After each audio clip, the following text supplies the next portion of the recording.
Assalamualaikum warahmatullahi wabarakatuh. Bertemu kembali ya bersama saya Teknisi Gemilang Pratama. Di sini saya mereview sebuah alat vakum ya, vakum pump. Jadi vakum pump itu fungsinya untuk menarik udara, sisa-sisa udara di dalam pipa atau sirkulasi ya pada sistem pendingin kulkas maupun AC ya. Jadi apabila suatu sistem itu apabila tidak divakum, maka freon dia akan mengganggu jalannya freon sehingga akan mengurangi tingkat dinginnya pada suatu sirkulasi mesin pendingin itu sendiri ya. Jadi alat vakum itu fungsinya sangat vital ataupun kuat. Di sini saya akan membagikan perbedaan ya mesin vakum asli seperti ini dengan mesin kulkas ya. Jadi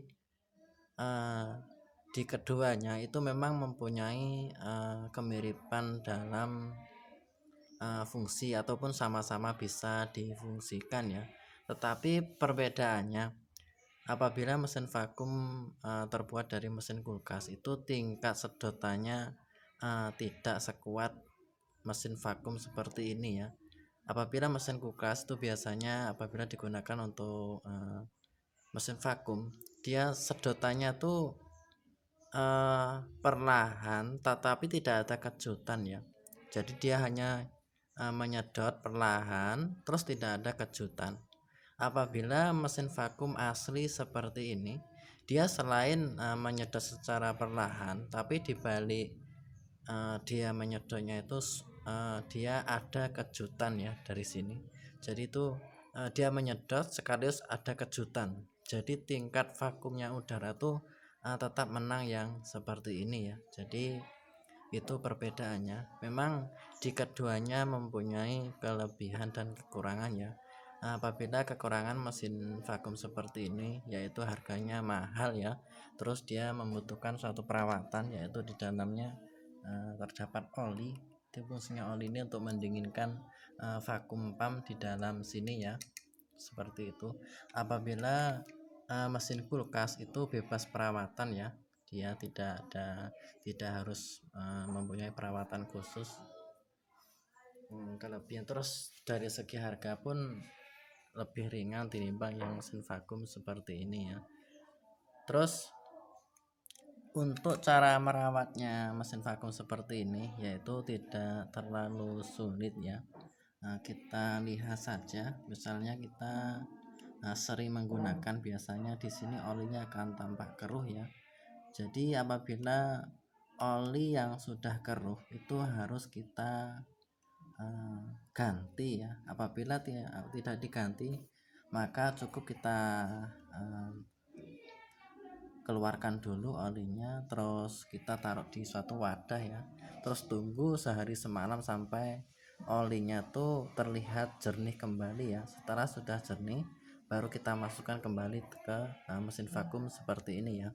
Itu cara terbaik untuk merawat mesin vakum jenis seperti ini. Jadi untuk harga memang masih mahal ya, dia 700-an sampai 1 juta sekian.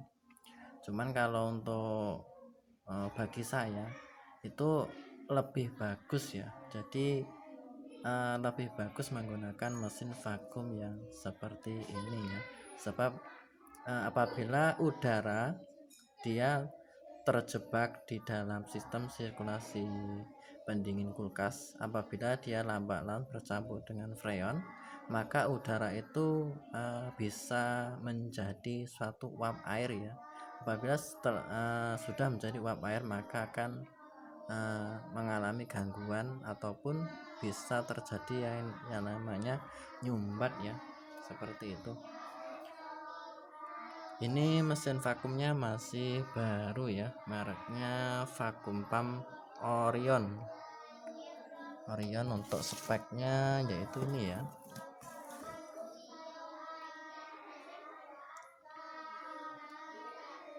unlimited vacuum rotating speed 1440, power motor 1/4 HP ya, kapasitas oli 220 mili, PT Indotara Persada ya, Millennium Industrial Estate, Jalan Millennium 22 Blok R3 nomor 1 Cikupa, Kabupaten Tangerang, Banten ya.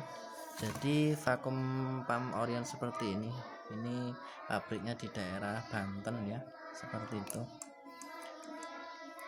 Kalau untuk mengganti olinya bisa kita menggunakan oli bawaan vakum ini sendiri. Nah, ini contohnya ya, seperti ini. Ataupun menggunakan oli untuk kompresor AC ataupun kulkas juga bisa ya, oli M Karate juga bisa untuk mengganti olinya. Terus langkah untuk mengganti oli yaitu cukup kita buka baut ini menggunakan kunci L ya, nah seperti itu. Terus kita buka bagian bautnya ini penutupnya oli ya. Jadi ini olinya masih jernih sebab kemarin baru saya ganti ya, terus baru saya gunakan sekitar 3 kali mesin ini ya, mesinnya masih baru. Kita coba uji coba dulu ya.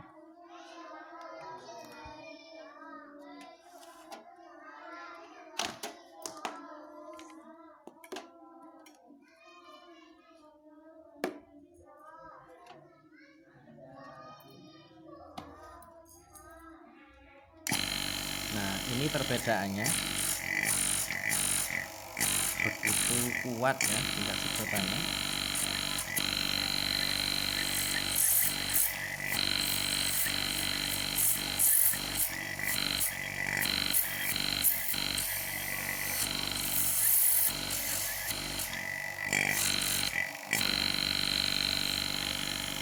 Nah, seperti ini. Suaranya sangat halus ya, sebab dia masih baru. Apabila sesudah kita gunakan, kita tutup kembali ya. Ini tujuannya agar kotoran dari luar tidak masuk dalam vakum.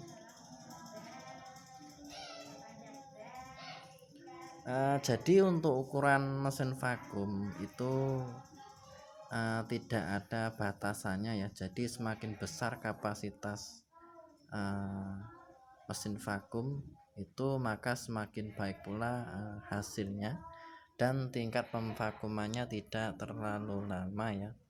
Apabila tanpa mesin vakum kita membutuhkan 20-30 menit, sementara apabila kita menggunakan mesin vakum itu cukup 10 menit sampai 20 menit ya, itu sudah vakum ataupun sudah bagus ya. Nah, seperti itu.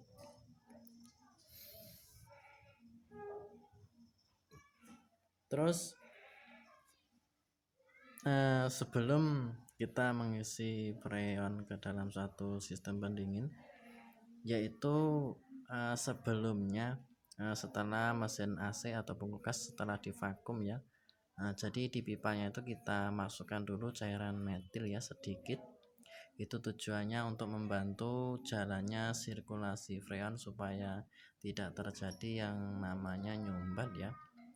Seperti itu. Jadi cairan metil itu dia memberi ataupun untuk membantu jalannya freon ya, supaya tidak terjadi yang namanya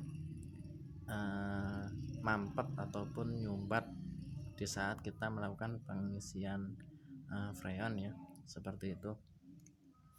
Untuk para sahabat jangan lupa juga untuk like dan subscribe ya, supaya channel ini bisa terus berkembang dan bisa terus memberikan tips-tips di seputaran dunia elektronik, pendingin udara dan lain sebagainya ya.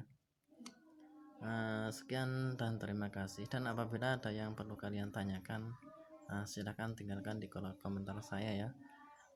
Pasti akan saya jawab sesuai dengan semestinya ya. Sekian dan terima kasih.